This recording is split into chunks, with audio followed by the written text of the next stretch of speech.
volta che m'accorgo di atteggiare le labbra al torvo, ogni volta che nell'anima mi scende come un novembre umido e piovigginoso, ogni volta che m'accorgo di fermarmi involontariamente dinanzi alle agenzie di pompe funebri e di andar dietro a tutti i funerali che incontro, e specialmente ogni volta che il malumore si fa tanto forte in me che mi occorre un robusto principio morale per impedirmi di scendere risoluto in istrada e gettare metodicamente per terra il cappello alla gente, allora decido che è tempo di mettermi in mare al più presto.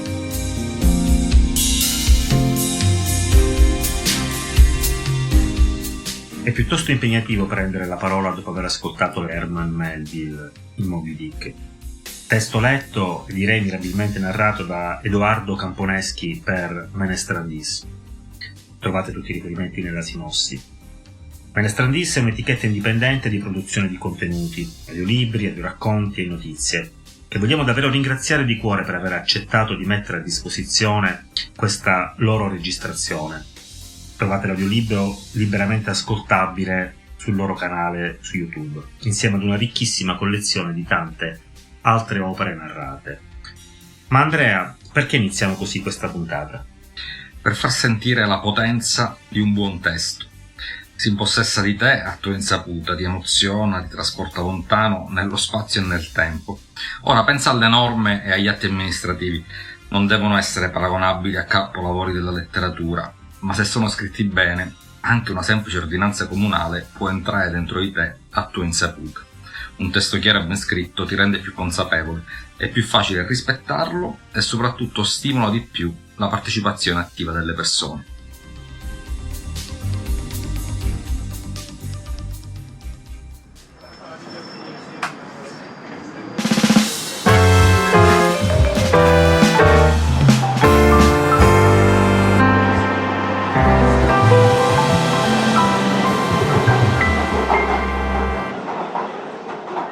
Ciao, sono Andrea Borruso e questo è Teste di Nicchia, un podcast creato per mettere a fattor comune le nostre esperienze su società, diritti, dati, tecnologia e in generale per far emergere ciò che troviamo interessante.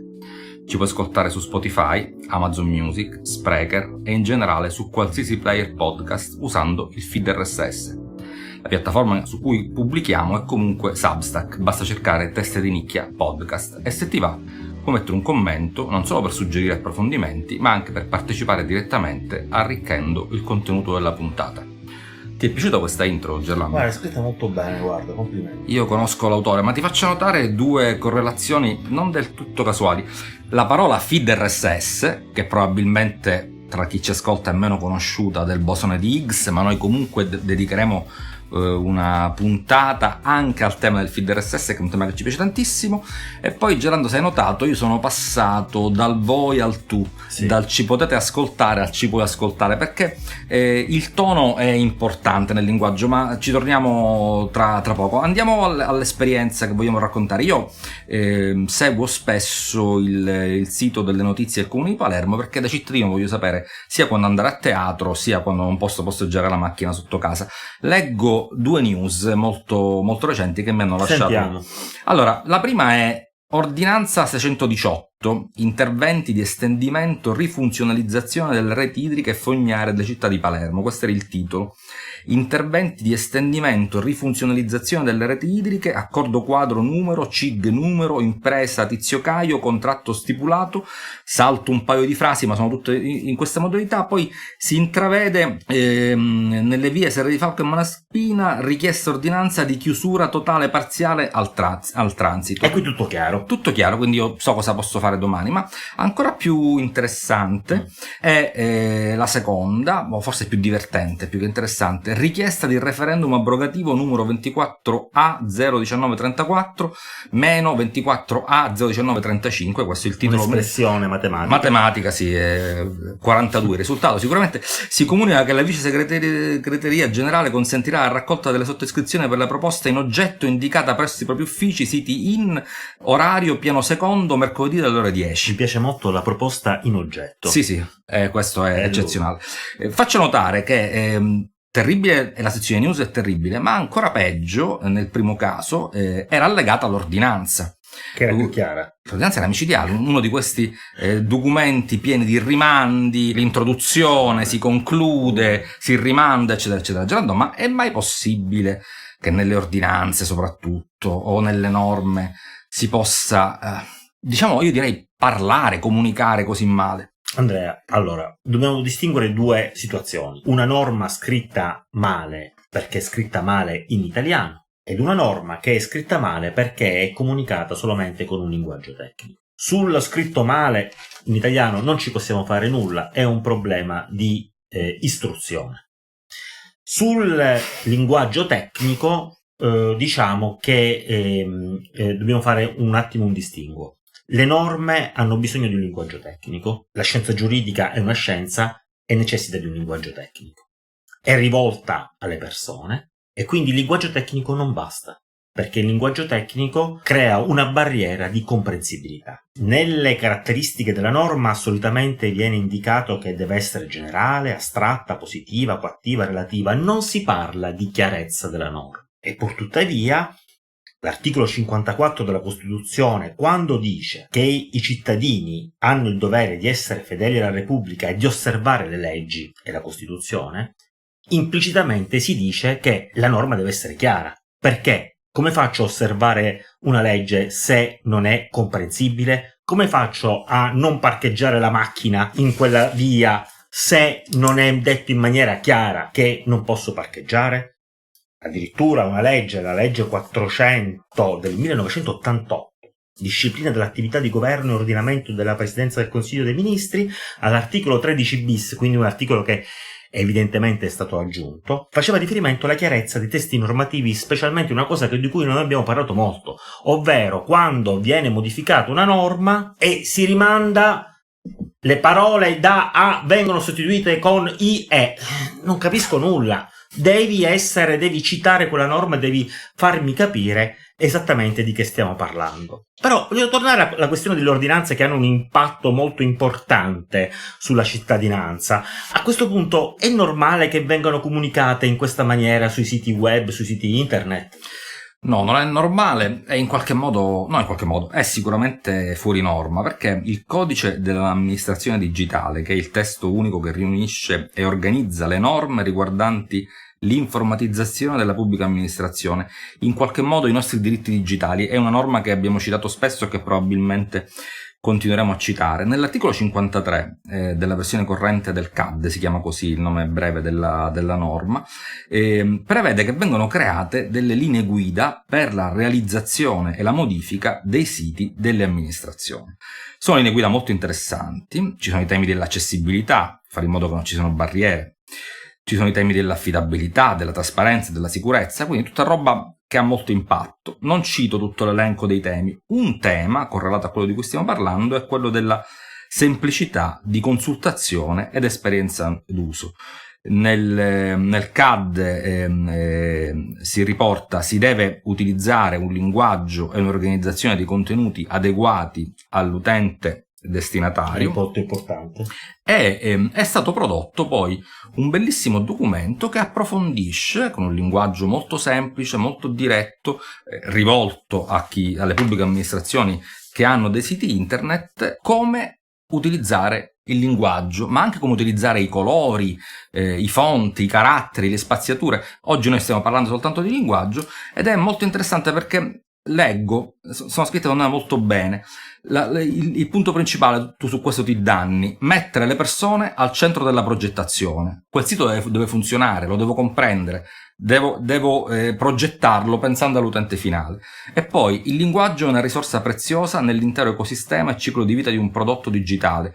Ha il potere di orientare e influenzare l'esperienza delle persone su siti e servizi. Ha il potere di orientare e influenzare, favorendo la comprensione delle informazioni e l'abilità di portare a termine procedure. Sembrano cose banali, ma io come faccio a capire se devo posteggiare la macchina sotto casa? Ed è un altro punto che voglio leggere.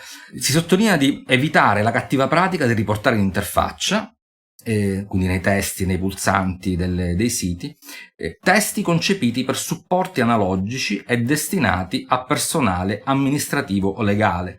non posso riempire il 30% di una notizia di comunicazione con riferimenti a codici senza andare al dunque. E poi l'ultima cosa che voglio leggere: usa il linguaggio come veicolo di inclusione. Le parole sono cruciali per fare in modo che messaggi e informazioni raggiungano tutte le persone senza distinzioni. È bellissimo, il linguaggio come veicolo di inclusione è veramente una cosa estremamente odierna, contemporanea. Ma mi risulta, dimmi se sbaglio, che c'è qualcosa in merito proprio legato alle norme, quindi ai tecnicismi. La metteremo in sinossi. C'è la proposta di legge presentata alla Camera dei Deputati, la 2731 del 22 ottobre 2020. Modifica dell'articolo 10 testo unico di PR 28 dicembre 1985, numero 1092, in materia di pubblicazione di una nota illustrativa per agevolare la comprensione del contenuto delle leggi e degli altri atti aventi forza di legge.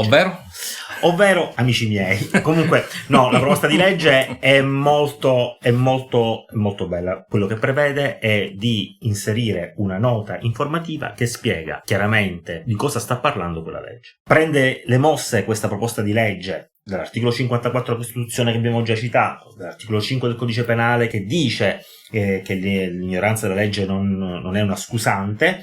Allora, se l'ignoranza della legge non è una scusante, io devo dire alle persone cosa sta parlando questa legge. Ha una funzione divulgativa? No, non ha una funzione divulgativa nel senso interpretativa, ma ha una funzione di comprensione di quella legge. Come si compone?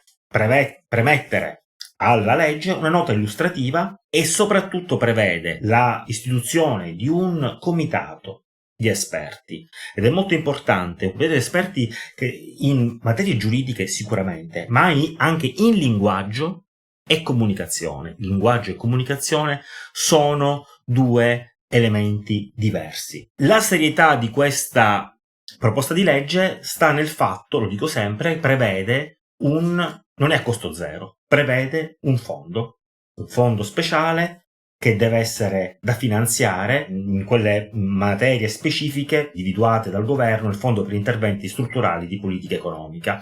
Questa nota illustrativa un po' cosa ci ricorda?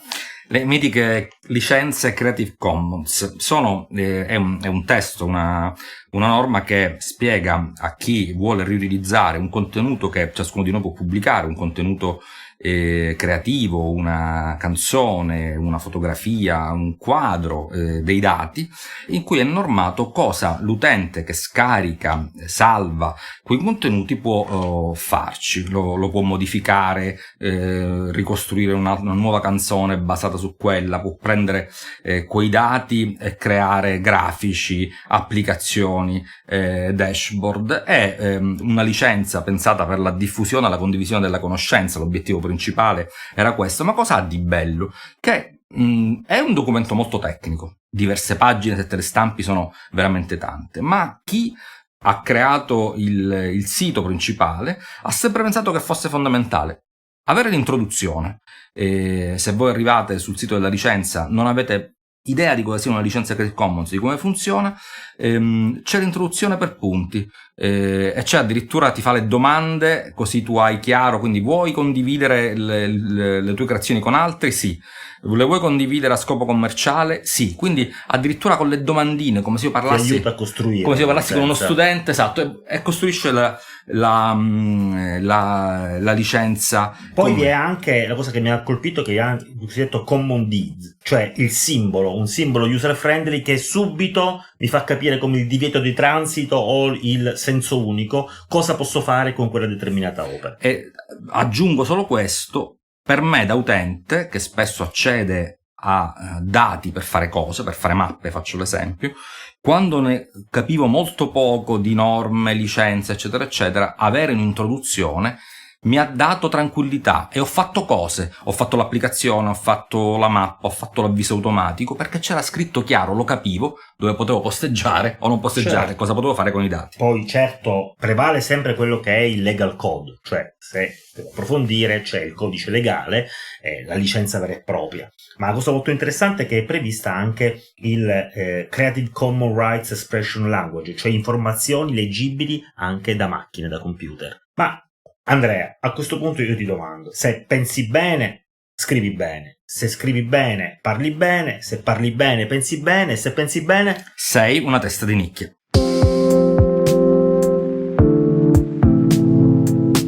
Teste di nicchia è un podcast autoprodotto. È scritto da Andrea Borruso e Gerlando Gibilaro.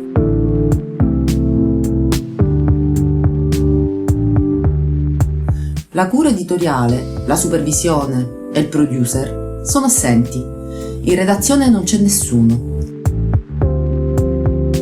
La post-produzione ed il montaggio non sappiamo cosa significhino. Le musiche sono di Strasburgo Series. Le fonti dei contributi audio sono indicati nella sinossi.